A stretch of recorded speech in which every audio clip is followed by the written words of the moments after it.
काय सांगू आता संतांचे उपकार, मज निरंतर जागविते। काय द्यावे त्यासी भावे उतराई, ठेविता पायी जीव थोडा। सहज बोलणे हित उपदेशा, करुणी सायास शिकविते। तुका म्हणे वत्स धेनो बेचे चित्ती, तैसे मजैते सांभाळीत। काय द्यावे त्यासी भावे उतराय, ठेविता पायी जीव थोडा। विठ्ठल विठ्ठल विठ्ठल विठ्ठल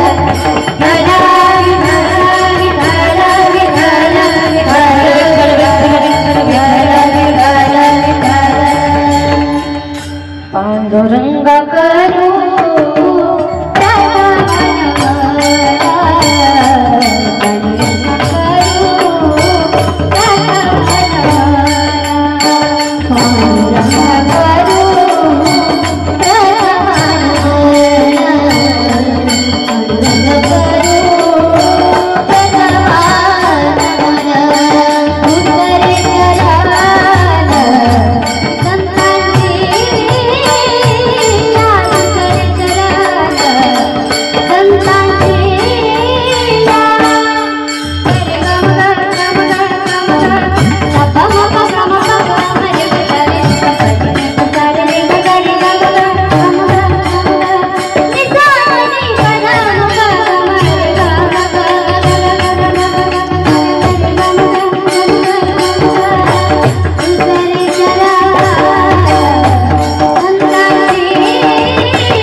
करुणाकरा दयाळा, तुमचा अनुग्रह लाधलो पावन झालो चराचरी।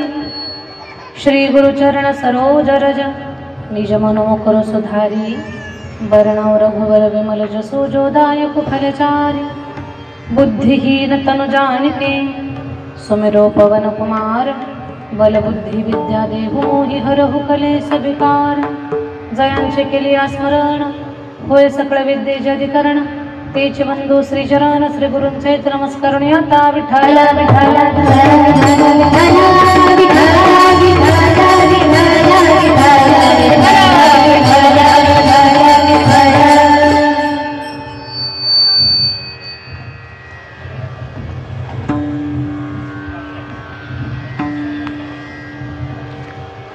काय सांगू आता संतांचे उपकार, मज निरंतर जागविती।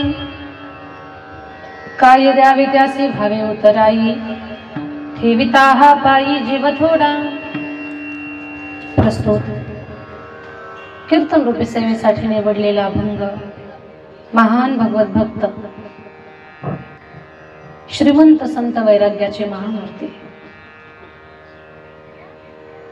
वैराग्याचं ज्वलंत प्रतीक असणारे, सदेह वैकुंठाला जाणारे, पाचव्या वेदाचे निर्माते विश्ववंद्य जगद्गुरु तुकोबराया, तुकोबरायांचा चार चरणाचा फार सुंदर असा अभंग की साधूचा समाजावर काय किती मोठा उपकार आहे। या यांत्रिकी युगामध्ये माणसाचं लक्ष महत्त्वाच्या गोष्टीकडे राहिलेलं नाही। माणूस स्वतःला वेळ द्यायला तयार नाही। ज्यांचे असीम उपकार आपल्यावरती आहेत त्या उपकाराची जाणीव करून देणारा हा अभंग आहे। आणि प्रसंग आपल्या सगळ्यांना माहिती, ओम श्री सद्गुरू चेले महाराज पालखी सोहळा 2024 खडकेवाडा तालुका कागल जिल्हा कोल्हापूर या पवित्र स्थळी हा आपण एका दिवसाचा कीर्तन सोहळा आयोजित केला आणि कीर्तन सेवा माझ्याकडे दिली। ही सेवा मी स्वीकारत असताना हरिभक्तपरायण मच्छिंद्र महाराज कदम आणि युवराज महाराज कदम हे माझ्या संपर्कात होते। तुम्ही मला संपर्क केला आणि आपल्या या खडकेवाडामध्ये आम्हाला कीर्तनाचा सुयोग प्राप्त झाला। आम्ही मनापासून सर्व कार्यक्रमाच्या आयोजकाचे, नियोजकाचे, संयोजकांचे धन्यवाद व्यक्त करतो। आणि मला कौतुक वाटते की एका दिवसाच्या कार्यक्रमासाठी तुम्ही खूप चांगल्या पद्धतीने नियोजन केलं, म्हणून या कार्यक्रमाच्या पूर्ण व्यवस्थेचं ज्यांनी नियोजन केलेलं आहे या सगळ्यांसाठी तर जोरात टाळी वाजवा। सगळ्यांचं कौतुक आहे। ऐका,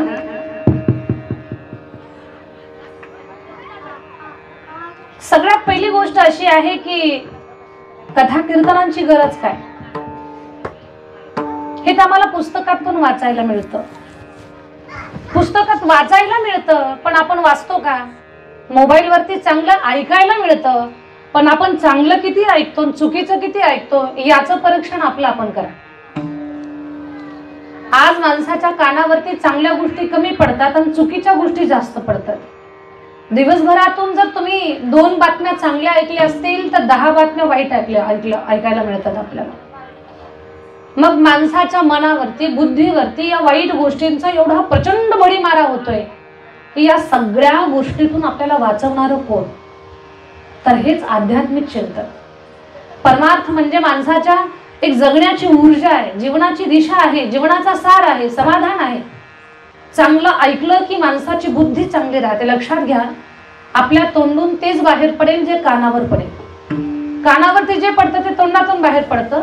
मग एखाद्या व्यक्तीच्या तोंडातून जर चांगलं बाहेर पडत असेल, चांगली वाक्य, मधुर बोलणं, तर समजावं त्या व्यक्तीच्या कानावर चांगल्या गोष्टी पडतात। ज्या माणसाच्या तोंडातून चुकीचं बाहेर पडतंय समजावं त्यांची कानं खराब आहेत, त्यांच्या कानावरती चुकीचं पडतंय, त्याच्यामुळे तोंडातून बाहेर येतंय। आपल्या कानावरती चांगलं पडावं आणि त्याचा परिणाम आपल्या मनावर चांगला व्हावा, आपली बुद्धी सात्विक व्हावी, शुद्ध व्हावी, जगण्याची ऊर्जा प्राप्त व्हावी आपल्याला। आपला एखादा हात, पाय, कान, नाक, डोळा एवढं एखादं इंद्रिय जर खराब झालं तर आपण डॉक्टरांकडे जाऊन ट्रीटमेंट घेऊ। शरीराला दुरुस्त करण्यासाठी खूप व्यवस्था आहेत, पण मनाच्या दुरुस्तीसाठी एकच व्यवस्था आहे, ते म्हणजे कीर्तन आणि कथा। याचं औषध दुसरीकडे कुठे नाही। बुद्धीचा खुराक, मनाचा खुराक हा परमार्थिक चिंतन आहे। माणसाला स्थिर ठेवण्याची ताकद फक्त अध्यात्मामध्ये आहे। आणि बस आपल्या गावातल्या, आपल्या परिसरातल्या, पंचकृषीतल्या लोकांना आपण काहीतरी चांगलं द्यावं या विचारानं या कार्यक्रमाच्या आयोजक मंडळीनं, चिले महाराजांच्या भक्त परिवार मंडळीनं हरिकीर्तनाचं नियोजन केलं आणि एवढ्या दूरवरून आम्हाला बोलावलं। उद्देश एकच आहे की काहीतरी समाजामध्ये चांगलं देता आलं पाहिजे आपल्याला। अगदी संतांचे उपकार काय आहेत ते सांगण्यासाठीच मी हा अभंग निवडलेला आहे। अभंगाकडे वळण्या अगोदर किंवा अभंगात प्रवास करायचा आहे आपल्याला, पण याच्यात प्रवेश करत असताना एक गोष्ट सांगेन मी तुम्हाला। कोणतंही राष्ट्र असू द्या, त्या राष्ट्राचं नाव मोठं करण्यासाठी 3 प्रकारच्या लोकांचं योगदान असतं। 3 सजावत देश को, सती संत और शूर, 3 लजावत देश को, कपट कायर क्रूर। 3 सजावत देश को, सती संत और शूर, 3 लजावत देश को, कपटी कायर और क्रूर। राष्ट्राचं नाव मोठं करण्याची जबाबदारी 3 प्रकारच्या लोकांवरती आहे, सती, संत आणि शूर। बोलणं समजून घेतलं तर समजेल। सतीनं संस्कार लावायचे, संतांनी संस्कृती सांभाळायची आणि शूरानं देशाचं संरक्षण करायचं। सती म्हणजे तुम्ही आम्ही सगळेजण, स्त्रीवर्ग, आपल्याकडे खूप मोठी जबाबदारी आहे। स्त्रियांचं जीवन फक्त शृंगार करण्यासाठी, भारी साडी घालण्यासाठी आणि सोन्याचे अलंकार घालण्यासाठी एवढं संकुचित आपलं जीवन नाहीये। कुणाचं काहीतरी ऐकायचं, कुणाला काहीतरी बोलायचं, याची त्याची निंदा करायची, याच्यासाठी स्त्री जातीचं जीवन नाहीये. आपल्यामध्ये खूप प्रचंड प्रकारची ताकद आहे, खूप मोठं सामर्थ्य आहे. फक्त स्त्रीनं स्वतःला ओळखा. सामर्थ्यही आहे आणि आपल्यावर जबाबदारी सुद्धा आहे. राष्ट्राचा कणा घडवण्याची ताकद स्त्रीच्या हातामध्ये. फक्त तिनं स्वतःला ओळखावं. आज छत्रपती शिवरायांचं नाव आपल्या काळजावरती कोरलेलं आहे. आज आपल्या गळ्यात माळ, गळ्यात टाळ, भाळावर बुक्का, कपाळावरती कुंकू, दारामध्ये तुळस, मंदिरावर कळस, महिलांच्या नाकात नथ आणि पुरुषांच्या ओठावर मिशी कुणामुळे जिवंत असेल तर केवळ महाराष्ट्राचे राजे छत्रपती शिवाजी महाराजांच्यामुळे. पण छत्रपती शिवाजी महाराजांना घडवण्याचं काम कोणी केलं तर त्या मातृशक्तीनं, राष्ट्रमाता मासाहेब जिजाऊ यांनी. प्रत्येक आई एक शिवराय जन्माला घालू शकते, पण त्याच्यासाठी त्या मातृशक्तीला जिजाऊ व्हावं लागणार आहे. तुम्ही स्वतःला ओळखा. आपण सामान्य नाहीयेत. पृथ्वीमध्ये जी ताकद आहे ना, ती एका स्त्री जातीमध्ये ताकद आहे. आपण जेव्हा हातात पुस्तक घेतो तेव्हा आपण सरस्वती असतो. घरातल्या लोकांना स्वयंपाक करून खाऊ घालताना त्या घरातली अन्नपूर्णा आपणच असतो. राशीचं माप ओलांडून गृहप्रवेश करताना त्या घरची लक्ष्मी तुम्हीच असता. घरातलं जर कोणी आजारी पडलं तर रात्रभर मिठाच्या पट्ट्या कपाळावरती लावताना त्या घरातली रेणुका तुम्हीच असता. आणि घरावर संकट आलं तर सगळ्यात पुढे ताकदीनं जेव्हा तुम्ही जाताना तेव्हा त्या घरातली दुर्गा तुम्हीच असता. आपल्यावरती खूप मोठी जबाबदारी आहे. फक्त आपणाला आपलं कर्तव्य, आपली जबाबदारी समजून घ्यायची आहे. एका स्त्री शक्तीने स्वतःची जबाबदारी समजून घेतली तर तिने छत्रपती शिवराय रूपी क्रांती सूर्य या मातेला दिला. एका स्त्री शक्तीने स्वतःला ओळखलं तर तिनं मालवा प्रांताची जबाबदारी खांद्यावर वाहिली. तीच पुण्यश्लोक अहिल्यादेवीबाई होळकर ठरली. एका स्त्री शक्तीने स्वतःला ओळखलं तर तिनं शिक्षणाची गंगा स्त्रियांसाठी खुली केली. ती क्रांती ज्योती सावित्रीबाई फुले ठरली. फक्त स्वतःला ओळखणं फार गरजेचं आहे. एक स्त्री शक्ती, तिच्यात काय ताकद आहे हे समजावून सांगण्यासाठी तुम्हाला एक उदाहरण सांगते. नारदजी असे संत आहेत, एका जागेवर कुठेच थांबू शकत नाही. ते सारखं भजन करतात, सारखं फिरतात. नारदजी माहिती आहेत ना तुम्हाला? भेट झाली का तुमची कुठे? नारदजींना काय झालं काय कुणाचं, सारखी भूक लागायला लागली. इकडे तिकडे भिक्षा मागतायत, दारोदारी भिक्षा मागतायत. अगदी भिक्षा प्राप्त झाली, खाल्ली की पुन्हा लगेच भिक्षा मागतायत. नारदजीची पोटातली भूक काही थांबना. नारदजी भिक्षा मागत मागत मागत अशा दारामध्ये आले की त्या घरामध्ये त्यांची शिष्या होती. माई भिक्षां देही, माई भिक्षा, आई भिक्षा घाल. घरातून अनसूया माता आश्रमातून बाहेर आल्या. माझ्या गुरुचा आवाज आहे, गुरुजी तुम्ही भिक्षा मागायला आला, थोडं थांबा, चांगली पक्वान्न तयार करते, तुम्हाला पोटभर खाऊ घालते. नारदजी म्हणतात, आई मी जास्त वेळ थांबू शकत नाही, कारण माझ्या पोटातली भूक मला काही थांबू देत नाही. तुझ्या टोपल्यामध्ये जी भाकरी असेल शिडी ताजी ती दे मला, आता मी जास्त वेळ नाही थांबू शकत. अनसूया माता म्हणतात, झालं काय तुम्हाला? आई मला कळतच नाही, मला सारखी भूक लागते, माझ्या पोटातली भूक काही थांबत. अनसूया माता म्हटलं, गुरुजी मी तुम्हाला एक फळ देते, हे फळ तुम्ही खा. हे फळ खाल्लं की तुम्हाला भूकच लागणार नाही. अनसूया मातेनं पतीचं ध्यान केलं, एक फळ घेतलं आणि नारदजीला दिलं. नारदजीनं फळ खाल्लं, परिणाम असा झाला नारदजीची भूकच गायब झाली. नारदजी म्हटले, काय आश्चर्य, अनसूया माता हे कसं काय शक्य झालं? म्हणे हा पतिव्रता धर्माचा महिमा आहे. एक पतिव्रता नारी, तिच्यामध्ये खूप मोठं सामर्थ्य आहे. तुका म्हणे पतिव्रता, तिची देवावरी सत्ता. सूर्याला एका जागेवर थांबवण्याची ताकद आहे. तुमच्या पोटातली भूक पळवायचं मला काय कठीण आहे? पतिव्रता नारीचा महिमान सगळ्या जगाला कळावं आणि जगातल्या स्त्रिया पतिव्रता धर्माला प्राप्त व्हाव्यात, याच्यासाठी नारदजी जिकडे तिकडे सांगत सुटले, अनसूयेसारखी पतिव्रताच नाही, अनसूयेसारखी पतिव्रताच नाही, अनसूयेसारखी पतिव्रता नाही, पतिव्रता नाही. आता नारदजी फिरत फिरत कैलासाच्या बाजूने निघाले. कैलासामध्ये हळदी कुंकवाचा कार्यक्रम ठेवला होता माता पार्वतीनं. तिथे सर्व देवस्त्रिया होत्या. त्यांच्या कानावरती हा आवाज गेला, अनसूयेसारखी पतिव्रता नाही. देवस्त्रिया म्हटल्या, नारायणाचं भजन करणारा हा बाबा अनसूयेचं भजन का बरं करायला लागले? कोण आहे ही अनसूया? विचारलं, नारदजी इकडे या, कोण आहे ही अनसूया? म्हणे महान पतिव्रता आहे. किती महान? म्हणे ती एवढी महान पतिव्रता आहे की तुम्हा तिघींचे धातूचे पुतळे करून तिनं डाव्या पायाच्या करंगळीला बांधलेले आहेत. एवढी महान पतिव्रता आहे. आता या देवस्त्रियांना ही गोष्ट सहन होईना.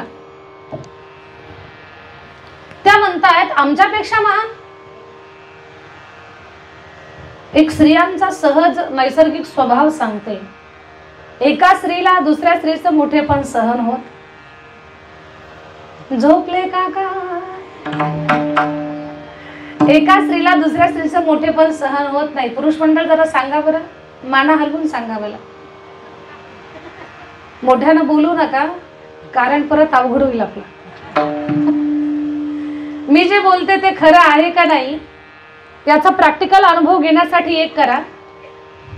शेजारणीच्या भाजीचं कौतुक उद्या घरामध्ये करा.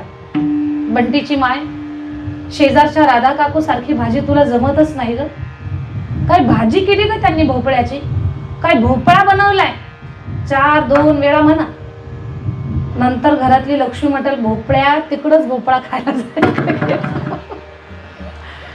एका स्त्रीला दुसऱ्या स्त्रीचं मोठेपण सहन होत नाही. या तिघींना सहन झालं नाही.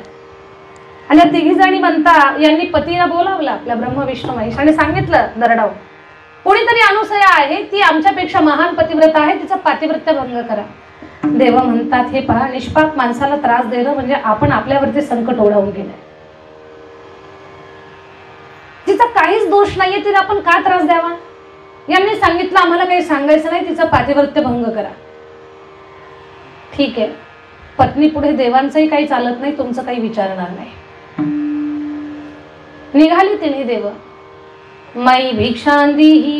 अनसूया मातेच्या द्वारात आले. आई भिक्षा घाल. अनसूया माता भिक्षा घेऊन आली. घ्या भिक्षा बाबा. आई अशी भिक्षा नको आम्हाला, मग नग्न भिक्षा दे. टचकन डोळ्यात पाणी आलं, घाबरली. पतिव्रता होती, नग्न भिक्षा? विचार गेला, मला अशी भिक्षा मागण्याचं सामर्थ्य का सामान्य माणसामध्ये नाहीये. हे कोणीतरी अधिकारी असले पाहिजे. पाहिलं ध्यान लावून तर ब्रह्म विष्णू महेश, अरे रे, साक्षात त्रिदेव माझी परीक्षा घ्यायला आले.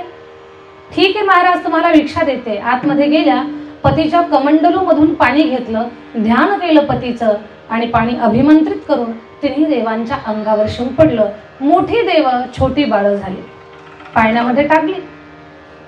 नारदजीला तर आश्चर्यच वाटलं, अरे बाप रे बाप, काय ताकद आहे पतिव्रतेची. मोठी देव छोटी बाळ केली.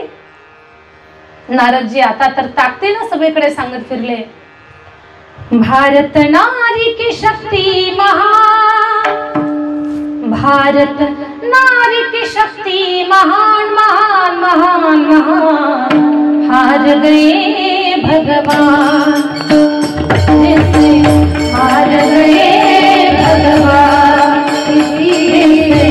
हार गए भगवान. भारत नारी की शक्ति महान, भारत नारी की शक्ति महान महान, हार गए भगवान, हार गए भगवान.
जगत नारी की शक्ति महान,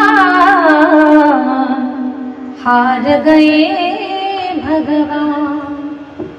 नारदजी सांगत सुटले, जिससे हार गए भगवान। आणि नारदजी कैलासाच्या बाजूने चालले होते तेव्हा या देव्या एकमेकीला फोन करत होत्या, का हो तुमचे आले का? म्हटलं आमचे नाही आले. दुसरी म्हणते, बाई आमचं कुठं रस्ता चुकलं की काय? एकतर म्हणते जाईल तिथे ध्यान लावतं हे आमचं. एक जण म्हटली, आमच्यात झालं तर 4 तोंड आहेत, कुणीकडनं गेलं, कुणीकडे गेलं असेल काय कोणाच ठाऊक. चर्चा चालली त्यांची, आमचे आले नाही. तेवढ्यात नारदजीचा आवाज आला. एक म्हटली, पेटवणार आलं पहा. ओ शेंडीवाले बाबा इकडे या. काय? अहो आमचे पती गेले पण आलेच नाही. नारदजी म्हटले, येणारच नाही. म्हणजे काय ते विचारू नका. आता नेमकं झालं काय? म्हणजे आता काय व्हायचं राहिलंय? नारदजी, तिनं काही केलं की काय? साधू संताला असल्या गोष्टी विचारू नयेत. नारदजी, आम्हाला ओळखतील का? शक्यता कमी आहे. आम्हाला ओळखू येतील का? No guarantee. प्रत्येक प्रश्नाचं उत्तर हे कोड्यातच होतं. येतील का इकडे? शक्यता कमी आहे. एवढ्या घाबरल्या त्या. नारदजी, आम्हाला मदत करता का? साधू संत असल्या भानगडीत पडत नसतात. तिघींनी ठरवलं आपण जायचं. 23 जणी आल्या आणि अनसुया मातेच्या दारात आवाज दिला, हे अनसुया बाहेर ये. आता बाहेर आले. आमचे पती कुठे आहेत? कोणते? संन्याशाच्या रूपात आलेले आहेत ना. कुठे आहेत? पाळण्यात. पाळण्यात म्हटलं की जीवात जीवाला. पाळण्यात आहेत. आमचे पती आम्हाला दे. माता म्हटल्या, ओळखून घेऊन जा, माझी काही हरकत नाही. पाहिलं पाळण्यामध्ये तर तिन्ही बाळ सेम टू सेम, काहीच फरक नाही. ओळखायलाच येईना आपलं कोणतं. लक्ष्मी म्हटलं, आपलं डावीकडचं का उजवीकडचं का मधलं आहे? ओळखायला येईना. लक्ष्मीनं मधलं बाळ उचललं. योगावण ते होते महादेव, पण बोलता कुठे येत आहे? बालरूपात आहे. लक्ष्मीनं उचललं घेऊन निघाले. चला म्हटले मुकाट्यानं. इथं येऊन लहान झाला आणि पाळण्यात पडला, दुर्बल झाला, चला मुकाट्यानं. महादेव मनात म्हणतात, लक्ष्मी मी महादेव आहे, सोड मला. पण बोलता कुठे येत आहे? लहान बाळ जेव्हा आपण आपल्याकडे पकडतो तेव्हा ते बाळ आपल्यापासून सुटका करण्यासाठी अगोदर रडतं. रडूनही जर आपण त्याला सोडलं नाही तर ते हातपाय खोडतं. हातपाय खोडूनही जर आपण त्याला सोडलंच नाही तर ते तिसरा कार्यक्रम करतं, शी आणि शू. महादेवाला दोन्ही कार्यक्रम एकदाच केले. लक्ष्मीच्या लक्षात आलं, हे आपलं नाही दिलं टाकून. छी म्हणे, हे माझं नाहीये, हे आपलं नाहीच आहे, द्या सोडून याला. 3 जणी शरण आल्या. आई, आम्ही गर्वानं नाडल्या गेलो, आम्हाला माफ कर. आमचे पती आम्हाला दे. आम्हाला तुझ्या सुना करून घे. सून म्हटलं की सासूचं मन पाघळतं. आणि मग अनसुया मातेनं पुन्हा पतीच्या कमंडलू मधलं पाणी घेतलं, बाळांवरती शिंपडलं. छोटी बाळं मोठी देव झाली. तिन्ही देवांनी हात जोडले. 3 शिरे 6 हात तया माझे दंडवत. अवधूत दत्तात्रय भगवान दत्त महाराज तिन्ही देवांनी एक रूप धारण केलं. आई, आम्ही तुझं दूध पिलंय, आता एका रूपात तुझ्या जवळ थांबतो. तिन्ही देवांचं एकत्रीकरण 3 शिरे 6 हात तया माझे दंडवत. दत्त रूपामध्ये ब्रह्म विष्णू महेश हे तिन्ही देव माता अनसुयाच्या जवळ तिथे थांबलेले आहेत दत्त रूपामध्ये. दिगंबरा दिगंबरा श्रीपादवल्लभ दिगंबरा दिगंबरा दिगंबरा श्रीपादवल्लभ दिगंबरा दिगंबरा दिगंबरा श्रीपादवल्लभ दिगंबरा दिगंबरा दिगंबरा श्रीपादवल्लभ दिगंबरा श्रीपादवल्लभ दिगंबरा श्रीपादवल्लभ दिगंबरा श्रीपादवल्लभ दिगंबरा श्रीपादवल्लभ दिगंबरा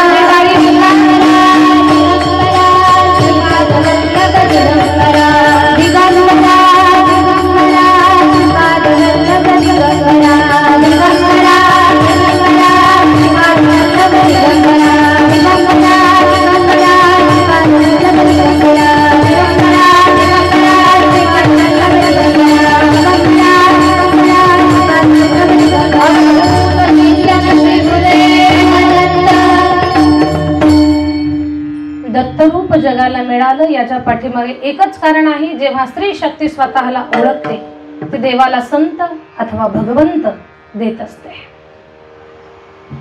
किंवा शूर देत असते. जननी जने तो भक्त जने, दाता जने या शूर, नाही तो जननी वांझ बली. स्त्रियांनी फक्त स्वतःला ओळखायचं की आपल्यामध्ये काय ताकद आहे. सतीनं संस्कार लावायचे आहेत, शूरानं देशाचं संरक्षण करायचंय आणि संतांनी संस्कृती सांभाळायची आहे.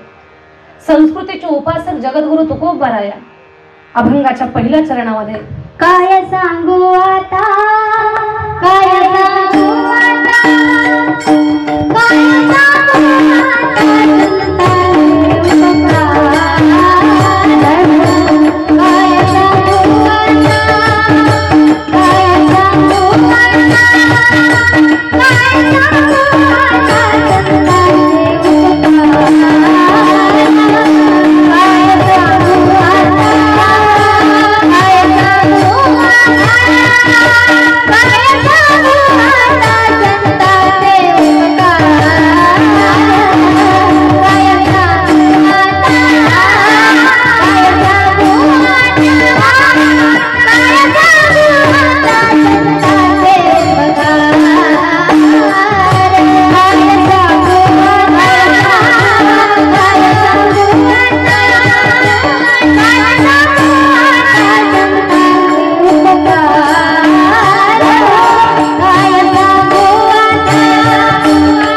सांगू संतांचे उपकार मज निरंतर जागविती.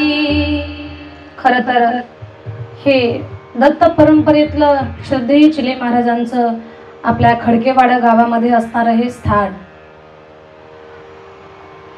या गावासाठी एक प्राप्त झालेले तीर्थ आहे. संतांचे आपल्या जीवनावर खूप मोठे उपकार आहेत. आपण समजतो संतात आमच्यामध्ये काय फरक आहे. आपण जसे जन्माला येतो तसा त्यांचाही जन्म असतो. आपण जेवण करतो तेही जेवण करतात. त्यांना हात पाय कान नाक डोळे, आपल्यालाही तीच इंद्रिय आहेत. मग त्यांच्यातून आपल्यामध्ये काय फरक, हा सामान्य माणसाच्या मनामध्ये येणारा प्रश्न आहे. एक सामान्य बुद्धी असलेला माणूस संतांमध्ये आणि आमच्यामध्ये काय फरक आहे ही भावना त्याची असते. मला सांगा, जेव्हा आपण दह्याचं घुसळण करतो तेव्हा दह्यातून आपल्याला दोन पदार्थ प्राप्त होतात. एक लोणी आणि दुसरं ताक. दह्याचं घुसळण केलं की लोणी एकीकडे आणि ताक एकीकडे. एकाच दह्यातून दोघांचा जन्म आहे, पण ताकाच्या आणि लोण्याच्या किमतीमध्ये फरक आहे. ताक आपल्याला 4 रुपयाला तांब्या मिळतं आणि लोणी 400 रुपये किलो मिळतंय. कोणीतरी म्हटलं आपल्यातलं, एकाच दह्यातून दोघांचा जन्म आहे, मग ताकाच्या किमतीमध्ये आम्हाला लोणी द्या ना. पकडतील त्यांना, चला म्हणे येरवड्याला, यांचं काही गावात काम नाहीये. का? भलेही दोघांचा जन्म एका ठिकाणी झालाय, पण किमतीमध्ये फरक आहे. दह्याची अंगी निघे ताक लोणी, एका मोली दोणी मागू नये. तसं संत आणि आपण सामान्य दिसायला सारखेच आहेत, पण संत आपल्याहून वेगळे आहेत.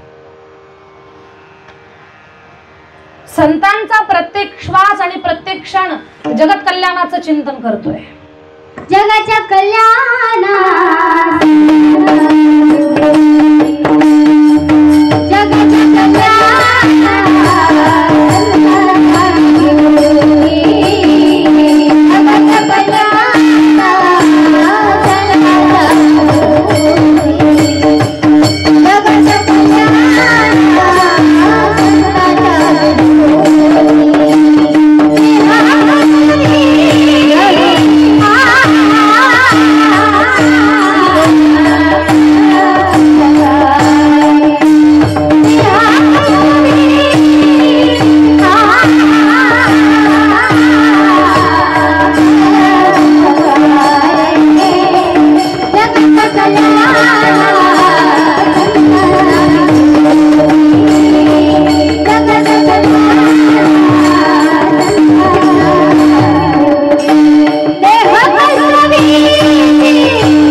विभूती देह कष्टविती परोपकारे. साधूचं जीवन स्वतःसाठी नाहीच आहे, तुमचं आमचं सगळ्यांचं भलं व्हावं याच्यासाठी संतांचं जीवन आहे. सामाजिक पातळीवरती संत किती महत्वाचे आहेत. सगळ्यांनी माझं बोलणं कान देऊ नये का. भाजीमध्ये मीठ जेवढं महत्वाचं आहे ना, तेवढे आपल्या जीवनामध्ये संत महत्वाचे आहेत. भाजीतून मीठ वजा करा, तोंडाची चव निघून जाते. आणि जीवनातून संत वजा करा, त्या माणसाच्या जीवनामध्ये कुठला अर्थाने राम राहत नाही. मग त्या माणसाचं जीवन पशुतुल्य आहे. खाना पिना सुखसे सोना हे तर जनावरांच्या पण जीवनामध्ये आहे. पण जगण्याची ऊर्जा, जगण्याची प्रेरणा आणि जीवनामध्ये माणूस म्हणून जन्माला आलो आपण, तर नेमकं काय करायचं ही दिशा दाखवण्याचं काम संत करत असतात. देवेधिला देव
होता तो या झाला फाटा बाधिकेचा.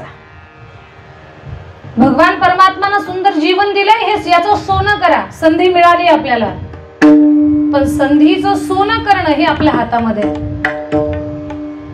बऱ्याच लोकांना संधीचं सोनं करताच येत नाही, त्यांना जीवन म्हणजे काय ते कळत नाही. बऱ्याच लोकांना परमार्थही कळत नाही.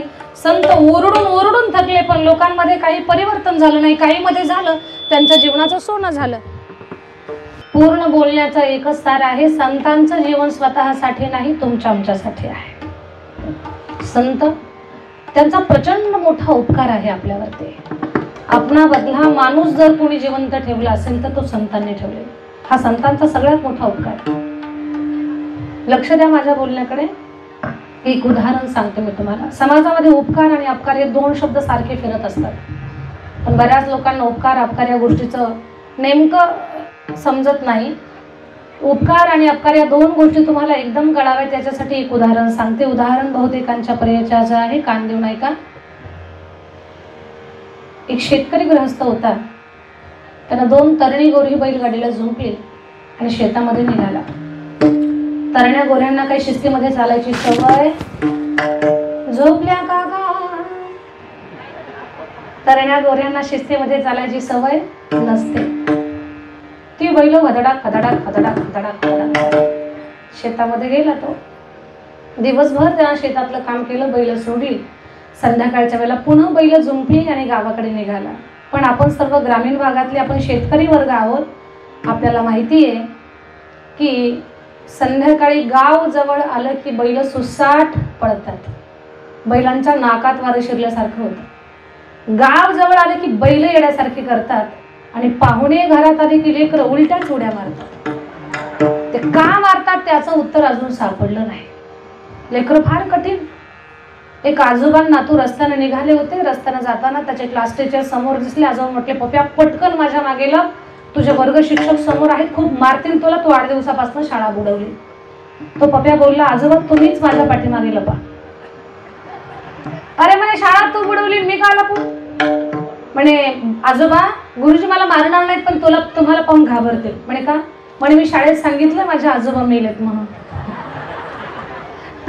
ते लेकरं एवढे विचित्र आहेत. लेकरं काय बोलतील ना कुठे काही सांगता येत नाही. तसं पाहुणे घरात आले की लेकरं उलट्याच उड्या मारतात. मी काही उडीच्या विरोधात नाही. तर शहाणी माणसं कुणीकडे उड्या मारतात. लेकरांनी उड्या मारल्या म्हणून काही फरक पडत नाही. उडी मारू द्या आई जवळ, वडिलांच्या जवळ. पण काही लेकरांना कळत नाही कुठे उडी मारू. पाहुण्याच्या थोबाडावरच उडी मारली का कार्टन. म्हातारा पाहुणा होता, 2 दात होते, बिचाराला धडामकन उडी मारली की दोन्ही दात तटपाय. अशी परिस्थिती. तसं पाहुणे घरात आले की लेकरं उलट्याच उड्या मारतात आणि गाव जवळ आलं की बैल येड्यासारखी करतात. बैल सुसाट पळायला लागली आणि पळता पळता बैलाच्या नाकातली व्यसन तुटली. गाडीवरचा ताबा सुटला. गृहस्थ घाबरला. रस्त्यावरच्या लोकांना सांगायचं, दादा बाजूला सारखा, माझा गाडीवरचा ताबा सुटला, बैलाच्या नाकातली व्यसन तुटली, सारखा बाजूला, दुखापत होईल. लोक शहाणी होती, समजदार होती, बाजूला सरकली. पण त्याला म्हटले, अरे एवढ्या वेगात तुझी गाडी पळते, जरा दमानं गाडी चालव. भैया गाडीवाला, भैया गाडीवाला, गाडी धीरे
गाडी थोडी दमानं चालव.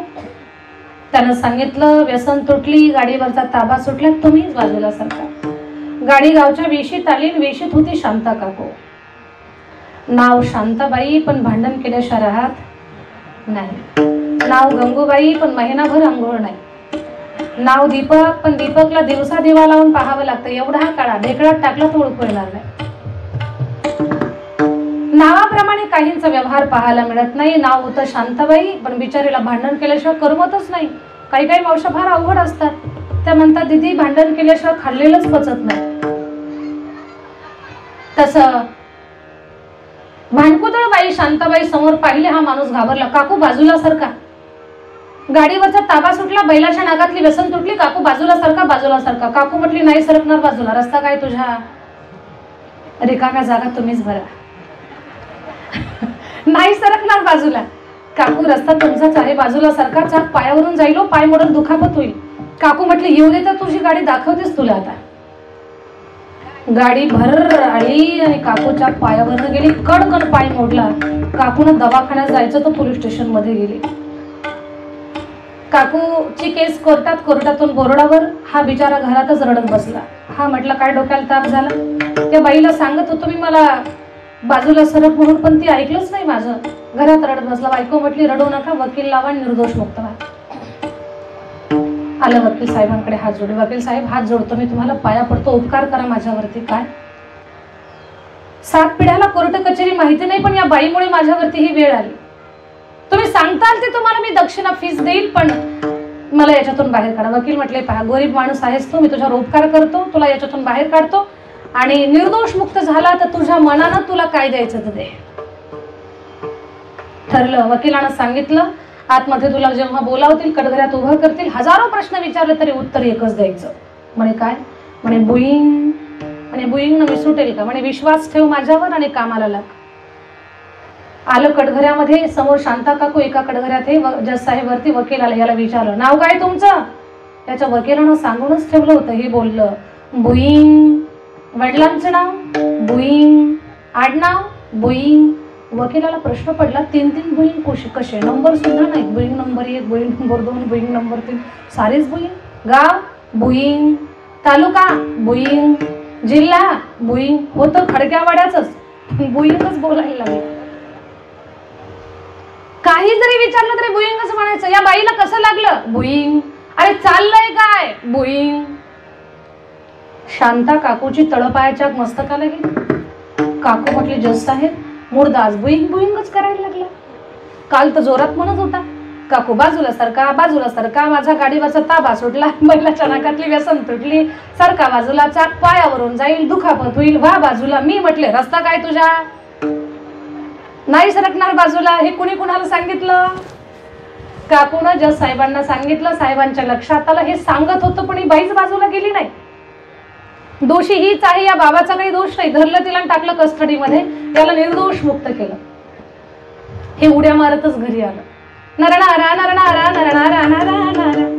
बायकोला म्हटलं अगोदर कुरडे पापड भजे करून खाऊ दे मला पोटभर. तिनं कुरडे पापड भजे केले ना. 10 भजे एकदाच तोंडात भरले. ते चवळून आतमध्ये ढकलायचे. तेवढ्यात वकील दारात हजर. ओ ग्रहस्थ, तुम्हाला निर्दोष मुक्त केलं, काहीतरी दक्षिणा द्या म्हणून सांगितलं होतं तर घरी येऊन भजे खाता, माझ्या पैशाचं काय? ते म्हटलं बुईंग. मच्छिंद्र महाराज कीर्तन झाल्यावर मला बुईंग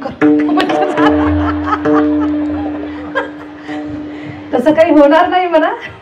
कोल्हापूर जिल्ह्यातली माणसं चांगली आहेत. विठाला विठाला.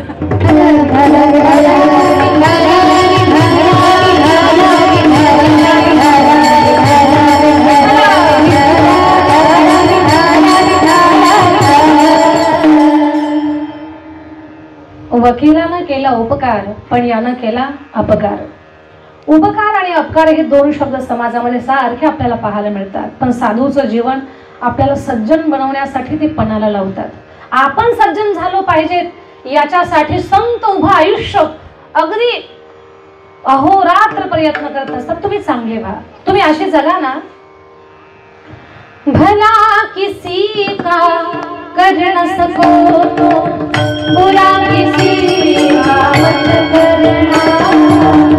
भला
भक्तगण ते संत रात्रंदिवस आजही समाधिस्थ होऊन आपल्या सगळ्यांना शिकवतात. बाबा रे, बन न सको भगवान अगर कंसे तुम इंसान बनो. तुम्हाला देव जरी होता नाही आलं तर काही हरकत नाही. बन न सको भगवान अगर तुम, यदि आप भगवान नहीं, आप नहीं बन सके तो कोई दिक्कत नहीं है, लेकिन आप अच्छे इंसान बनो.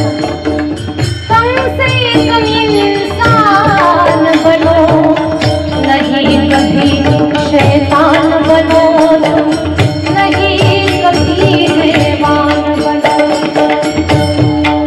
दुसऱ्याच्या संपत्तीवरती, दुसऱ्याच्या धनावर, परिस्थितीवरती वाईट नजर ठेवणं, याच्यातले पाप कधी करायला जायचं नाही. वाणीनं असत्य बोलायचं नाही. कुठलीच चुकीचं कर्म की जे आपल्यासाठी पाप बनल असलं पाप करायला जाऊ नका. पुण्य नाही करता आलं तरी हरकत नाही, पण पाप तरी करायचं नाही. कुणाला अन्न नाही खाऊ घालता आलं काही हरकत नाही, पण कुणाच्या अन्नात विष घालवण्याचं कामही करायचं नाही. आज संत शिले महाराज यांचा हा भंडारा आहे. पहा, साधूचं शरीर नाहीये, पण त्यांच्या निमित्तानं हरी कीर्तन घडतंय. म्हणजे तुम्हाला ज्ञानदान आणि कीर्तन झाल्यानंतर अन्नदान, प्रसाद, हे साधूचं जीवन आहे. आपण गेलो तर आपली पोरं श्राद्ध सुद्धा रडत करतात. का? पैसे जास्त चालले म्हणून. फक्त पाहुण्यांनाच निमंत्रण देतात. गोर गरीब जर पात्रावर बसले तर उठवून लावतात. तुला कोणी बोलावलं म्हणतात. ज्यांच्यासाठी आपण लाखो करोडो रुपयाची प्रॉपर्टी कमवून ठेवली, ती लेकरं श्राद्ध सुद्धा एकच वेळ रडत खडत करतात. धन्य आहे जीवन या साधू संतांचं, की त्यांचं शरीर नाही, पण त्यांच्या आठवणीमध्ये वर्षांवर्षापासून ज्ञानदान, अन्नदान ही समाज हिताची कामं, याचा अर्थ असा आहे की देवत्वाला प्राप्त झालेली आहेत. म्हणून ते आपल्याला सांगतात, बाबांनो, कुणाला अन्नदान नाही करता आलं तर हरकत नाही, पण विष घालवू नका. कुणाला झोपडं बांधून नाही देता आलं काही हरकत नाही, पण कुणाचं झोपडं जाळण्याचं काम करू नका. झाड नाही लावता आलं काही हरकत नाही, पण झाड तोडण्याचं काम करू नका. आपल्या सोप्या भाषेत सांगते, एखाद्या मुलाचं लग्न जुळवता नाही आलं काही हरकत नाही, पण कुणाचं जमलेलं मोडून तरी नका. आता जुळवणाऱ्यापेक्षा मोडणाऱ्यांची संख्या जास्त आहे. म्हणून बन न सको भगवान अगर कंसे तुम इंसान बनो, नहीं कभी शैतान बनो, नहीं कभी हैवान बनो. सदाचार अपना न सको पापों में पग मत भरना.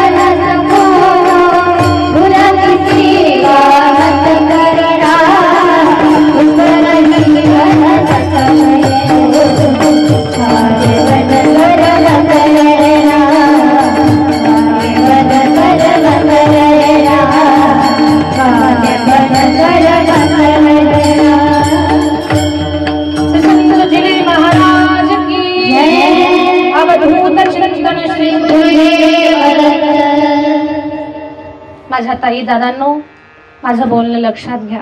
साधूचं जीवन स्वतःसाठी नाही, तुमच्या आमच्यातला माणूस जागा करण्याच्या ते प्रयत्नात असतात.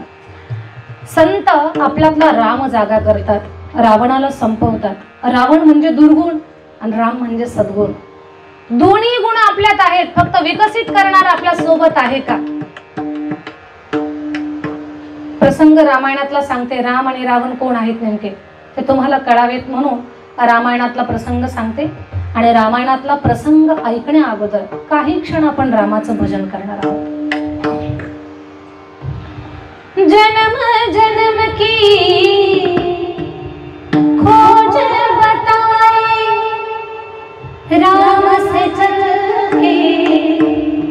राम प्यार प्रेम कोई और न जाने, राम से रूठे राम से माने, राम सिया की करुण कहानी,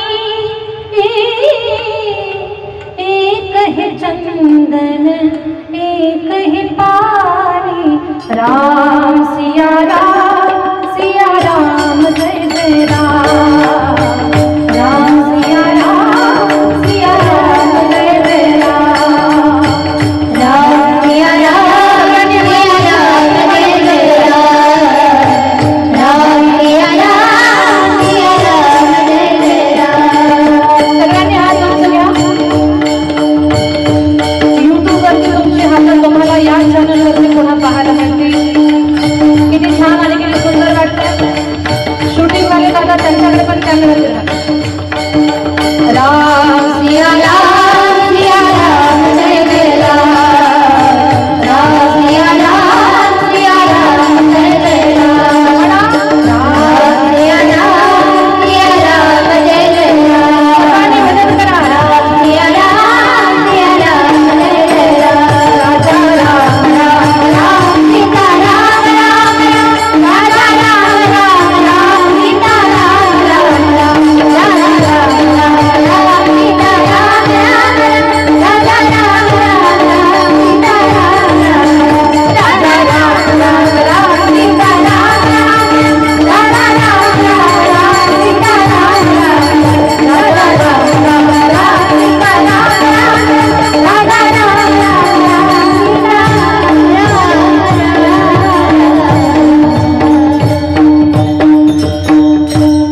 हात खाली घ्या म्हटलेच नाही मी तुम्हाला। घ्या उंचा आणि ताकदीनं जय म्हणायचं फक्त। प्रभू रामचंद्र भगवान की। मधली माणसं जरा प्रेमानं वरती हात घ्या आणि दोन्ही हात वरती घ्या। इलेक्शनला उभं राहिल्यासारखं एक हात वरती करू नका, दोन्ही घ्या। प्रभू रामचंद्र भगवान की, प्रभू रामचंद्र भगवान की, सीता मैया की, लक्ष्मण भैया की, संत चिले महाराज की, प्रभु रामचंद्र भगवान की, प्रभु रामचंद्र भगवान की। एकदा ताकदीनं म्हणा। प्रभु रामचंद्र भगवान की, प्रभु रामचंद्र भगवान की, रावण महाराज की।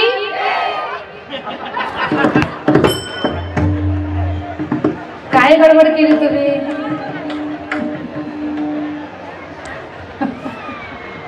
फसवलंय मी तुम्हाला। इथे फसला ते फसला, दुसरीकडे कुठे फसू नका। रावणाचा जय आपल्याला करायचा नाही, रामाचा जय जयकार करायचा। राम म्हणजे सद्गुणांचा विकास आहे। रावण म्हणजे दुर्गुणांचा संग्रह आहे। आता ऐका, संत आपल्याला काय जागा करतात? आपल्यातला राम जागा करतात, रावण संपवतात। माझं बोलणं कान देऊन ऐका। मर्यादा पुरुषोत्तम राघवेंद्र सरकारानं रावण मारला आणि रावण मारल्यानंतर त्याची पत्नी पतिव्रता नारी मंदोदरी खूप रडायला लागली। काही कमी रडत असेल का मंदोदरी? तिचा पती मरण पावला, काही कमी रडते का ती? पतिव्रता नारीचं सौभाग्य संपल्यानंतर तिला जे दुःख होतं ना ते शब्दात मांडू शकत नाही आपण। खूप रडते ती, रडता रडता रागात आली। पतिव्रतेला कधी राग येऊ नये बरं, कारण पतिव्रतेचा राग काही चांगला नाही। एका पतिव्रतेनं श्री विष्णूला शाप दिला तर देवाचा दगडच झाला। तिचं नाव वृंदा। एका पतिव्रतेनं देवाला शाप दिला, देवा तू माझा निर्वंश केला, तुझा सुद्धा निर्वंश होऊन जाईल। त्या पतिव्रतेचं नाव काय?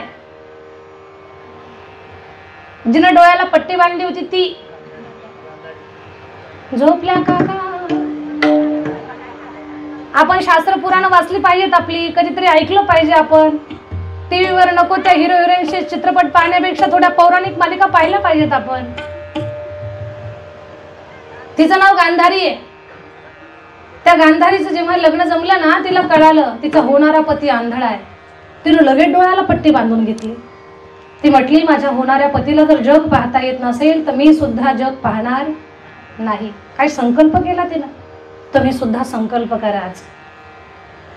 महिला मंडळ, खडकेवाड्याचे महिला मंडळ ऐका, तुम्ही सुद्धा संकल्प करा, तुमच्या मालकाला जर शुगर असेल तर तुम्ही सुद्धा जामून खाणार.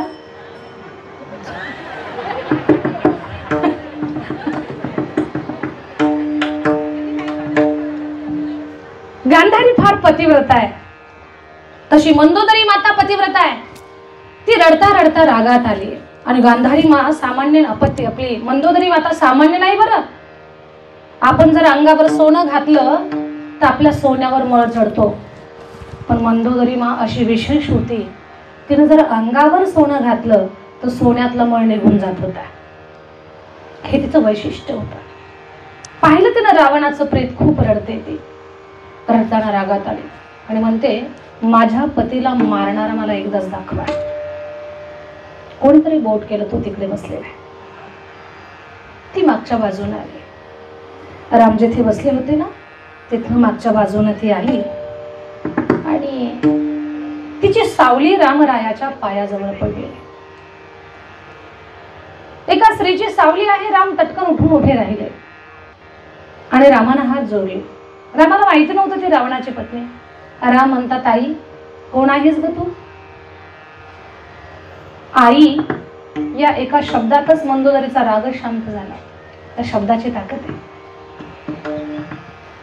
ती मंदोदरी मा म्हणते, हे तपस्वी, मी कोण आहे सांगू? 20 भुजांचा 10 मस्तकांचा बलशाली राजा रावण, त्याची दुर्भागी पत्नी मी मंदोदरी. राम म्हणतात, आई मला माफ कर. तुझा पती बलवान होता, शौर्यवान होता, धैर्यवान होता, ब्रह्माचा वंशज होता, पण अधर्मानं वागला ग, म्हणून मारावा लागला. किती राम शालीन आहेत विचार करा. रामाच्या वाणीमध्ये किती सौम्यता आहे. राम असं म्हणत नाही माझी बायको चोरली म्हणून मी त्याला मारलं, असं म्हणत नाही. राम म्हणतायत, मा तो खूप चांगला होता ग. कधी आपण आपल्या दुश्मनाला चांगलं म्हणू? येईल आपल्या तोंडाला. आहे बरं माझा दुश्मन पण चांगला आहे म्हणताल काय आपण? खडकेवाडा येईल का आपल्या तोंडाला? नाही येणार. पण काय राम आहेत ना, खरंच राम या देशाची ओळख आहे. राम जीवनाची सुरुवात आहे, राम जीवनाची सांगता आहे. जन्म आणि मृत्यूच्या मध्ये जर राम आठवला तर जीवन आराम आहे. जन्म मृत्यूच्या प्रवासात राम आठवला नाही तर जीवन हराम आहे. पण रामच आहे.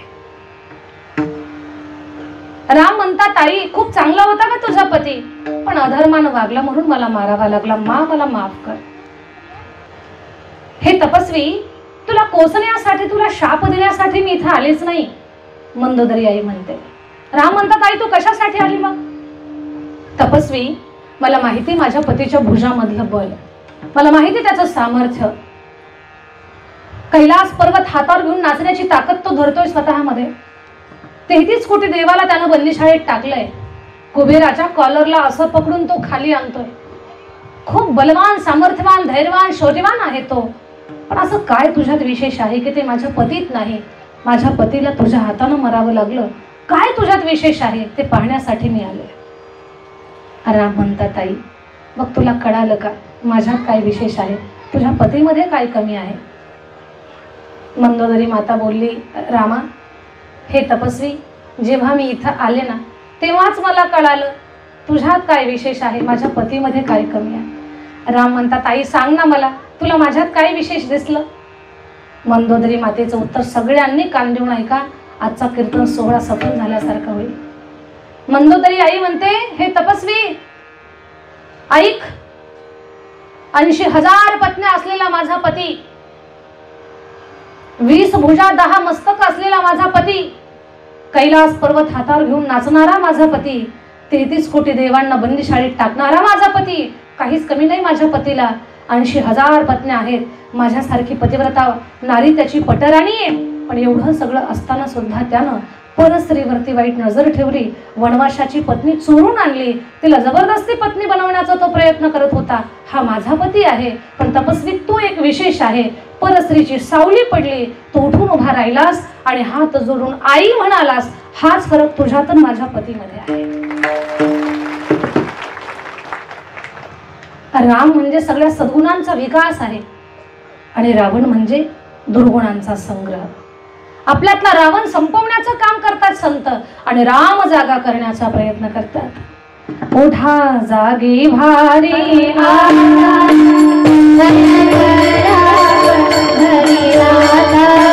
भावे करणी देवा किती वाजेपर्यंत घ्यायचं?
सगळ्यात मोठा उपकार आहे. मज निरंतर जागविती आपल्याला चांगलं शिकवतात.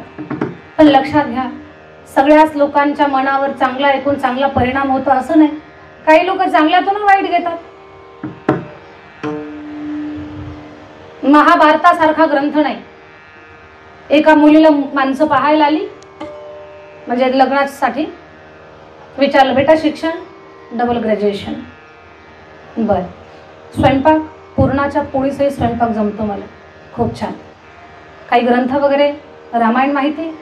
हो, रामायण वाचलेलं आहे. महाभारत? म्हटले सासरी आली की चालूच करणार आहे.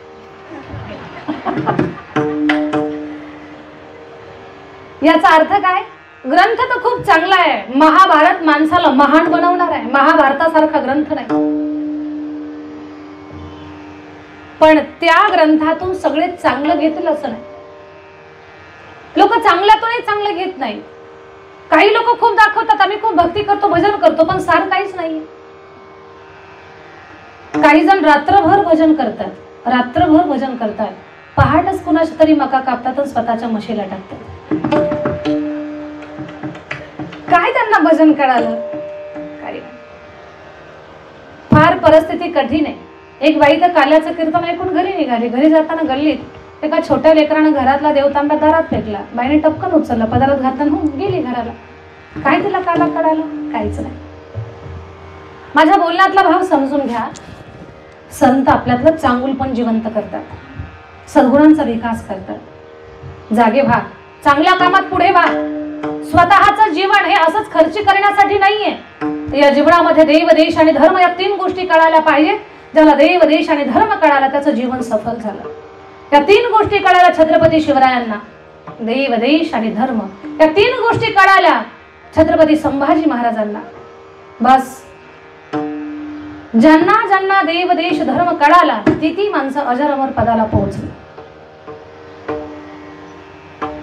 संत आपल्यातला चांगुलपण जिवंत करतात. काय सांगू आता संतांचे उपकार. मज निरंतर जागविती, जे आम्हाला जागवण्याचं काम करतात.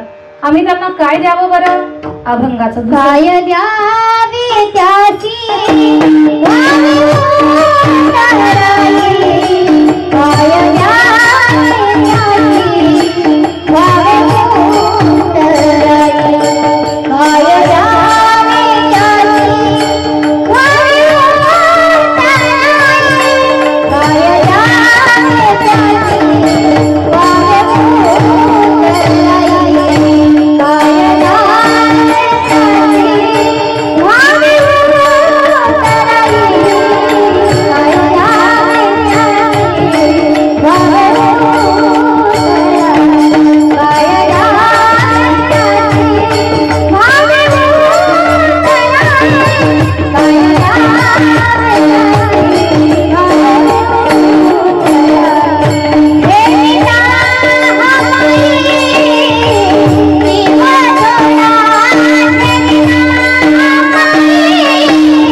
दोन्ही गायिका दोन्ही वादक या सगळ्यांसाठी एकदा टाळी. भाविका ताई इकडचे काय नाव आहे तुमचं?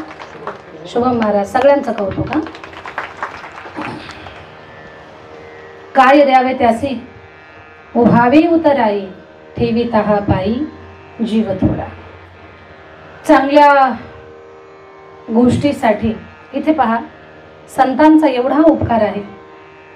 संत आपल्याला जागवतात, माणूस जागा करतात आपल्यातला. 2 हात 2 पाय 2 डोळे 1 नाक म्हणजे काय माणूस नाही झाला. जोपर्यंत आपल्यातली माणुसकी जिवंत आहे तोपर्यंत आपल्या माणूस म्हणून आपल्याला किंमत आहे. ज्या दिवशी माणुसकी हरवून जाईल त्या दिवशी पशुमध्ये आपल्यामध्ये काही फरक नसणार आहे. आपल्यातला माणूस जिवंत ठेवण्याचं काम संत करतात. एवढा मोठा ज्यांचा उपकार आहे त्या संतांना मी काय द्यावं, काय द्यावे त्यासी उभावी उतराई ठेविता हा पायी जीव थोडा. आम्ही आमचा जीव जरी काढून ठेवला तर तो कमीच आहे. याच्यावरती तुम्हाला थोडंसं विस्तारपूर्वक बोलताना सांगेन मी. संतांच्या बाबतीमध्ये किंवा जी माणसं सत्कर्म करतात, चांगल्या गोष्टीमध्ये पुढे असतात. चांगलं काम करणाऱ्याला खूप त्रास होतो बरं, पण चांगलं काम करणाऱ्यानं चांगलं काम करत राहावं. तुम्ही चांगलं काम करत राहा करत राहा करत राहा. त्रास देणारे त्रास देत राहतील, पण तुमच्या त्या निष्ठेनं चांगुलपणानं तुमचं नाव या जगात अजर अमर होईल. फक्त चांगलं करत राहा. संतांची तीच भूमिका आहे. मग ज्यांचे अगणित उपकार आहेत त्या संतांना मी काय द्यावं बरं? एक उदाहरण सांगते. बोलणं माझं लक्षात घ्या. छत्रपती शिवरायांच्या नंतर पूर्ण स्वराज्याची धुरा छत्रपती संभाजी महाराजांच्याकडे. राज्यकारभार चालवताय, स्वराज्य चालवताय. निष्ठेनं मावळे अगदी शिवरायांचं स्वप्न जे होतं ते पूर्ण करण्याच्या सगळेजण प्रयत्नामध्ये आहेत. स्वराज्यातली प्रजा सुखानं आनंदानं नांदते. पण दुश्मनाला मुघलांना वाटतंय आता छत्रपती शिवाजी महाराज नाही आहेत, थोडंसं हे स्वराज्य गिळंकृत करण्यासाठी आपल्याला काही कठीण नाही. अधूनमधून हल्ले त्रास देणं या सगळ्या गोष्टी चालूच आहेत. देहू गावावरनं तुकोबारांचे वंशज नारायण गोळ यांची दिंडी निघाली पंढरपूरला.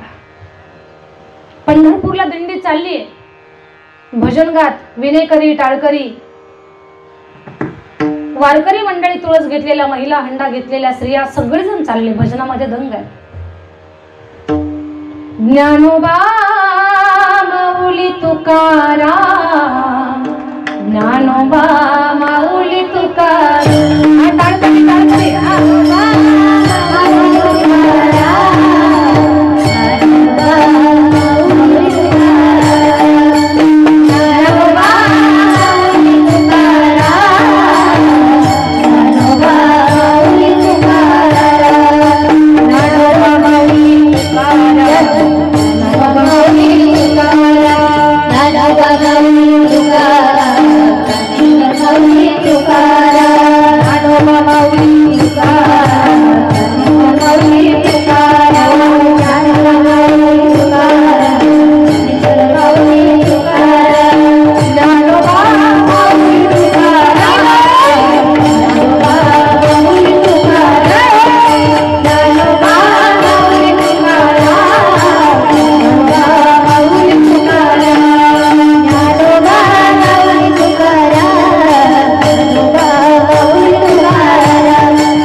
आप आगे नहीं जा सकते। क्यों भाई, हम क्यों नहीं जा सकते?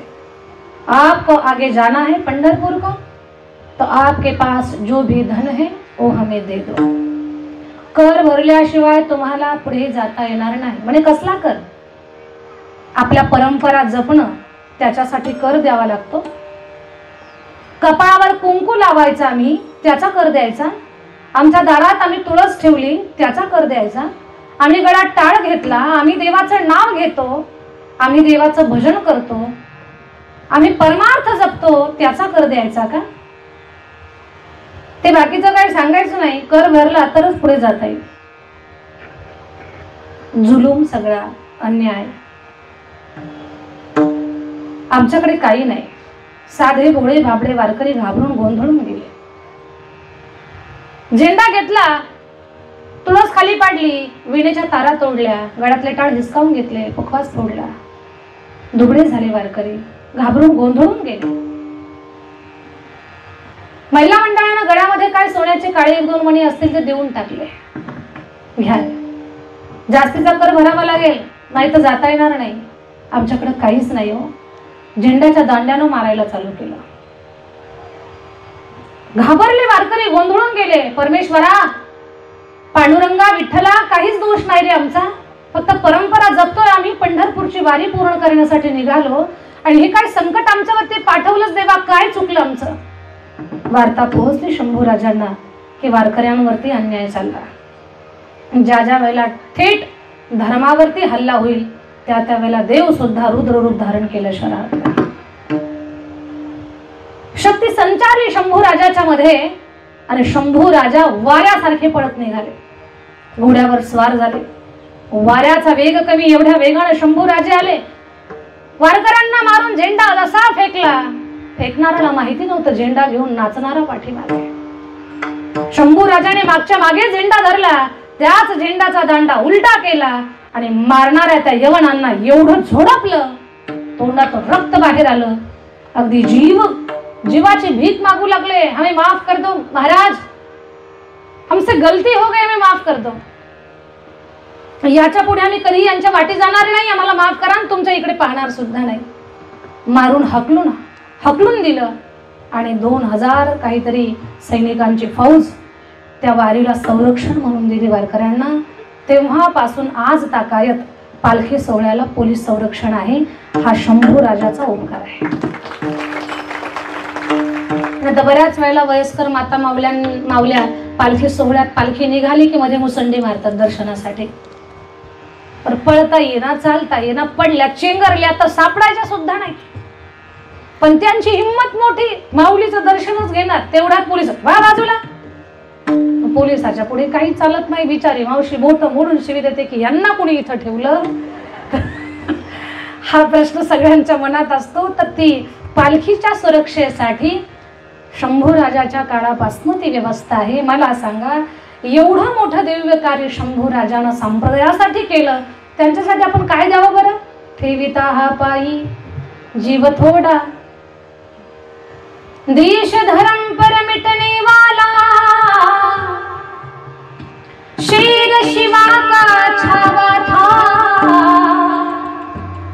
महापराक्रमी परम प्रतापी, एक ही शंभू राजा था. धर्मासाठी ज्या राजानं स्वतःचं बलिदान दिलं. औरंगजेब काय देत नव्हता. औरंगजेब स्वतःची पोर सुद्धा द्यायला तयार झाला होता, पण नाही झुकला, गद्दार नाही झाला. अगदी कुठलीच गोष्ट पणाला लावली नाही, प्राणपणाला लावले, अर्पण झाले.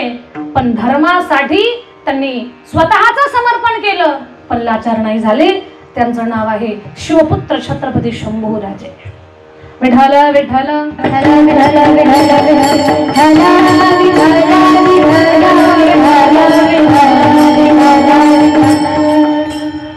म्हणून कोणत्याही चांगल्या कामासाठी जी लोक स्वतःला अर्पण करतात त्यांच्या बाबतीमध्ये ठेविता हा पायी जीव थोडा.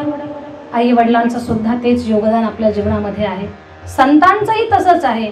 आई वडील संत आणि शूर यांच्या बाबतीमध्ये काय द्यावे त्यासी भावे उतराई, ठेविता हा पायी जीव थोडा. संतांच्या सहज बोलण्यातून जगाचं कल्याण सहज बोलणे, हित उपदेश करोणी सायास शिकविती. कधी कधी सहज बोलण्यातून जगाचं भलं होतं.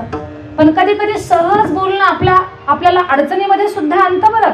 पण बोलताना माणसानं 100 वेळा विचार करावा. एक वाक्य सांगते, आनंदात कोणाला शब्द द्यायचा नाही, दुःखात कुठला निर्णय घ्यायचा नाही, आणि रागात कोणाला काही बोलून जायचं नाही. ह्या 3 गोष्टी सांभाळा, जीवन सुंदर होईल. आनंदात शब्द दिला, परिणाम काय झाला? आनंदात शब्द दिला राजा दशरथानं कैकेयीला, दिले तुला 2 वरदान. अडचणीत कोण आलं? पुन्हा दशरथजी आले.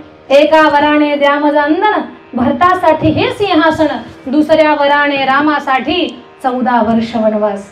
आणि शेवट राम राम राम राम म्हणून प्राण त्यागावा लागला. आनंदात शब्द दिल्याचा परिणाम.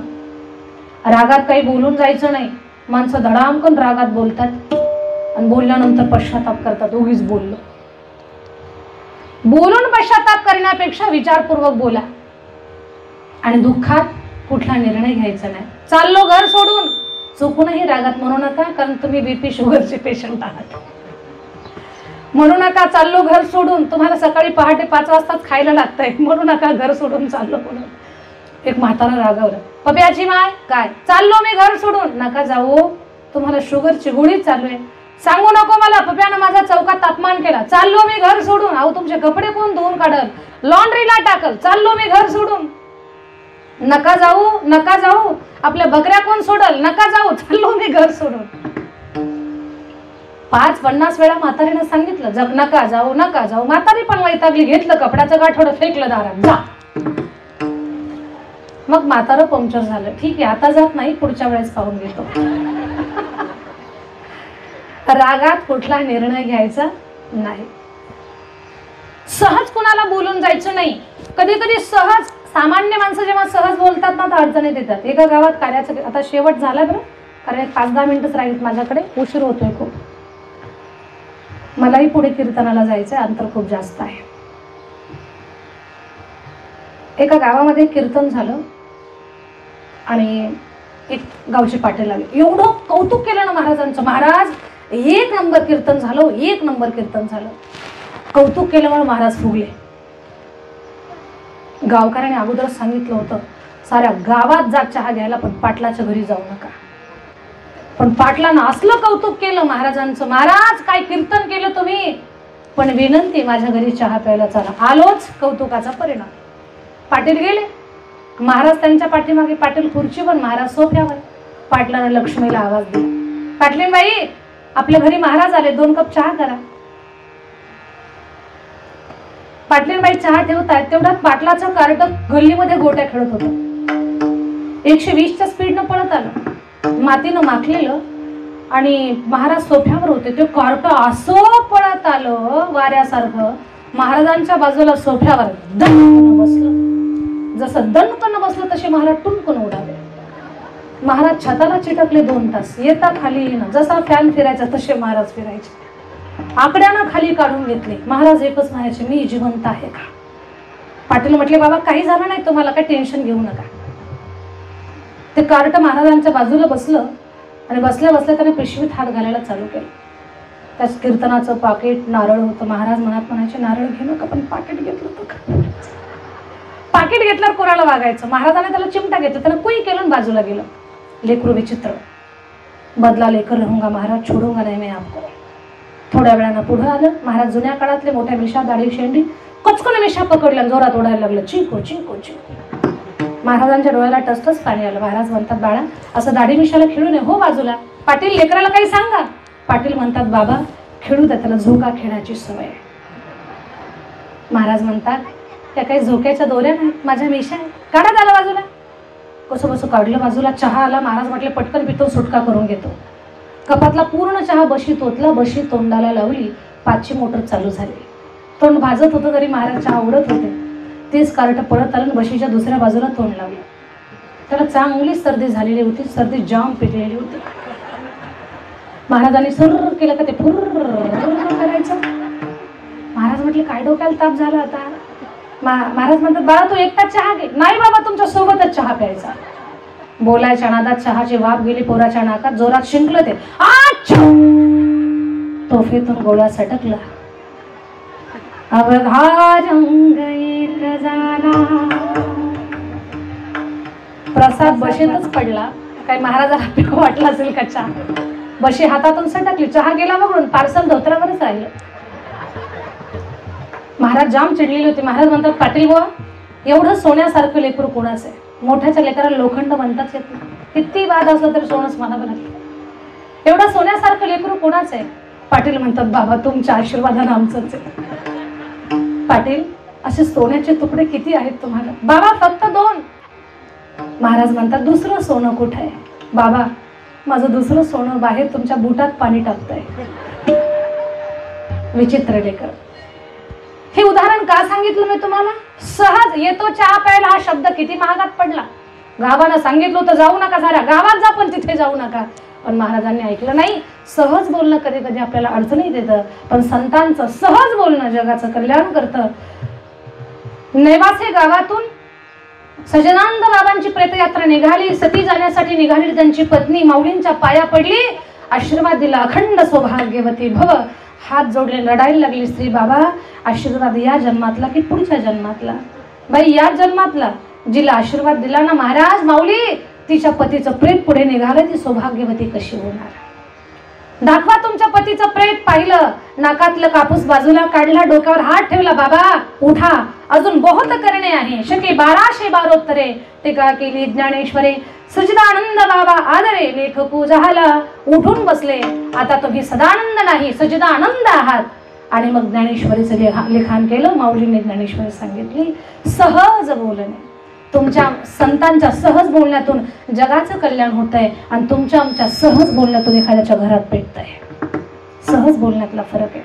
सहज बोलणे हितोपदेश करुणे सायास शिकविते. कोणीतरी विचारलं, साधूचा साधकाबद्दल भाव कसा? गायीचा बछड्याबद्दल जसा. तुका म्हणे, वत्स धिनो वेचे चित्ती, तैसे मजे येती सांभाळित विठोबा रखुमाई. विठोबा रखुमाई, विठोबा रखुमाई, विठोबा रखुमाई, विठोबा रखुमाई, विठोबा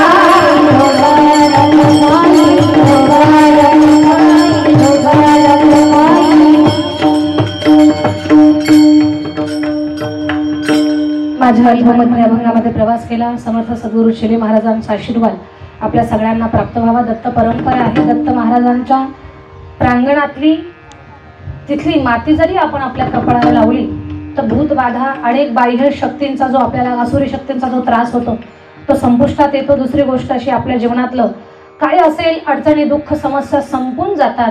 जीवन सुखानं भरून जातं. जीवनामध्ये सत्कर्म करा, चांगली कर्म करा, साधू संतांच्या विचाराला सांभाळा. देव, देश आणि धर्म या बाबतीत जागरूक राहा.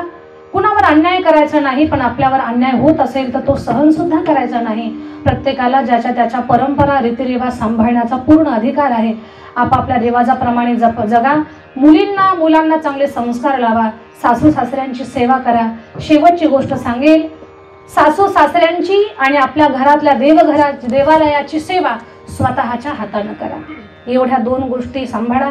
आजच्या कीर्तनातून ही एवढी गोष्ट जरी सांभाळली तरी तुमचं जीवन सुखानं भरून जाईल. कोणती कोणती? सासू सासऱ्यांची आणि आपल्या घरातल्या देवघराची सेवा, गावातल्या मठ मंदिराची सेवा, झाडण असेल, स्वच्छता असेल, आपल्या हाताने करा. का? एकच सांगा मला, आपल्या तिजोरीची साफसफाई करण्यासाठी आपण पगारी माणूस ठेवतो का? खडकेवाडा, आपल्या तिजोरीची साफसफाई करण्यासाठी पगारी माणूस आपण ठेवत नाही. तसं आपल्या घरातले ज्येष्ठ माणसं, घरातलं देवघर ही आपली तिजोरी आहे. तिची स्वच्छता, तिची सेवा आपल्या हाताने करा. ज्या दिवशी ही गोष्ट चालू कराल ना, तुमच्या हातातली लक्ष्मी, तुमच्या हातातली धनरेषा विकसित होईल, प्रारब्ध बदलेल आणि तुमचं समाजामध्ये कौतुक होऊन जाईल. या कीर्तनातून हाच बोध घ्या. झालेली सेवा माऊलींच्या चरणी अर्पण करते. वाणीला विराम देते. एक गोष्ट सांगायची आहे तुम्हाला की बीड जिल्ह्यामध्ये गेवरा तालुक्यात चकलंबा आमचं गाव आहे. त्या गावी 1100 वर्षापूर्वीचं देवस्थान आहे, सद्गुरू कल्याण स्वामी संस्थान. जी लोक मला यूट्यूबला फॉलो करतात त्या सर्व लोकांना माहिती आहे. त्या जुन्या संस्थांचा आम्ही जीर्णोद्धार करत आहोत लोकवर्गणीतून. राजकीय शासकीय मदतीची आम्ही अपेक्षा ठेवत नाही. का? तर त्या पवित्र संस्थानला लोकांच्या रुपयातून त्या ठिकाणी ते विकसित व्हावं. जसं राम मंदिर, तिथे एक पुढारी देऊ शकत होता. राजकीय एक माणूस मंदिर उभं करेल एवढ्या ताकदीची माणसं आपल्या देशात आहेत. तरीही सामान्य माणसाच्या घरातला रुपया सुद्धा राम मंदिराच्या कार्यात लागलेला आहे. तसं पवित्र मनाची लोक त्यांचा पैसा प्राप्त करून आपण कल्याण स्वामी संस्थान उभं करू. 1 कोटीपर्यंतचं बांधकाम संस्थांचं लोकांच्या सहकार्यातून आम्ही केलं, लोक मदतीतून, लोकांच्या रुपयापासून आम्ही सहकार्य स्वीकारलं. त्या संस्थांच्या अंतर्गत मागच्या 16 वर्षापासून मराठवाड्यातली पहिली मुलींची वारकरी शिक्षण संस्था आम्ही चालू केली. महाराष्ट्रातली सगळ्यात मोठी, महाराष्ट्रातल्या प्रत्येक जिल्ह्यातली मुलगी माझ्याकडे कथा कीर्तन शिकण्यासाठी आहे. अगदी तुमच्या मिरजपासून इकडे आंध्रातले, कर्नाटकातले काही आहेत, अथणीच्या भागातले, बेळगावच्या परिसरातले, महाराष्ट्राबाहेर आंध्र, कर्नाटक, मध्य प्रदेश आणि गुजरात, ज्यांना मराठी जमतं, या प्रांतातल्या लोकांनी ज्यांना मराठी जमते अशी आहेत. आणि महाराष्ट्रातल्या प्रत्येक जिल्ह्यातली मुलगी माझ्याकडे शिकण्यासाठी आहे. त्यांना आपण कथा, कीर्तन, गायन, वादन हे सगळं शिकवतो. 18 पुराणांच्या कथा शिकवतो. पखवाज हे पुरुषाचं वाद्य आहे, पण ते एका मुलीनं किती सुंदर वाजवावं याचं आदर्श उदाहरण ही भाविका आहे. लहान मुली आहेत या, पण यांचा कंठ किती गोड आहे. खूप छोट्या छोट्या मुली आहेत, खूप सुंदर गायन करतात, आपल्या संस्थेमध्ये शिकतात. गोरगरिबाची लेकरं शिकतात. त्यांच्याकडनं फक्त जेवणाच्या खर्चात मदत घेतल्या जाते, कारण कुठली राजकीय शासकीय मदत नसल्या कारणानं आणि एवढं मोठं हे व्याप घेऊन चालतो आपण, पण तो टिकला पाहिजे याच्यासाठी. मुली किती आहेत आपल्याकडे? 250 मुली कीर्तनाचा अभ्यास करतात. घरात 2 पुरी सांभाळायच्या अवघड असतात. 350 लेकरं एका जागेवर राहून दिवसभरात 1000 लोकांचं अन्नदान होत आहे तिथे. 1000, कारण हेच 300 झाले, 300 900 झाले येणारा जाणारे काही वारकरी. तर हे का सांगते आहे मी तुम्हाला, तर ही खूप सुंदर चांगल्या पद्धतीचं सेवा कार्य संप्रदायातलं त्या कल्याण स्वामी संस्थांमध्ये चालू आहे. ठराविक आणि मोजक्या मुली अशा आहेत की त्यांना कुणीच नाही आहे, आई पण नाही, वडील पण नाही. निव्वळ अनाथ मुलगी असेल तर मला संपर्क करा. तिला शिकवून मोठं करणं, घडवण्याचं काम आम्ही करत आहोत. पण तशात ठराविक मुली आहेत, आई वडील असलेल्या भरपूर आहेत. बस त्यांच्या सेवेसाठी तुम्ही सगळ्यांनी सहकार्य करावं ही तुम्हा सर्व भाविकांना विनंती. चांगलं कार्य आहे. तुका म्हणे सत्य कर्माभावे साह्य घातलिया भय नरका जाणे. ज्या पवित्र कार्यासाठी आम्ही आमचं जीवन वाहून घेतलंय, मी स्वतः कीर्तन करते, याहीपेक्षा अनेकांना कीर्तनकार आम्ही बनवतोय, हा आमच्या जीवनातला सगळ्यात मोठा आनंद आहे. आपण तर पुरणाची पोळी खातोय, पण आपल्या ताटातला घास जेव्हा आपण दुसऱ्याला देऊ आणि त्याच्या चेहऱ्यावर जेव्हा प्रसन्नता येईल ना, तेव्हा खरं समजायचं आपलं जीवन सफल झालं म्हणून. बस या चांगल्या पवित्र कार्यामध्ये खडकेवाड्याकरांनी पवित्र मनानं सहकार्य करावं ही भाविकांना विनंती. झालेली सेवा चिले महाराजांच्या चरणी अर्पण करून वाणीला विराम. ज्ञानेश्वरा